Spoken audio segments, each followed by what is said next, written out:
Now here's the key to the law of accumulation. This law says that everything counts. Everything that you do counts. The biggest mistake that people make is they think that only what they want to count counts. No. When you read a book, when you listen to an audio program, when you go to a course, when you go to bed early and get up early and you work, it all counts. And it's all going on the plus side of your ledger. But when you watch television, waste time, hang out, fool around, and so on, all of that counts as well. And it's going on the negative side of your ledger. A person who has a great life, by the law of accumulation, is a person who's accumulated far more credits, more pluses on the credit side than debits on the debit side.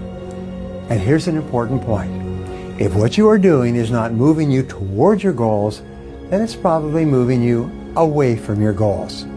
Nothing is neutral.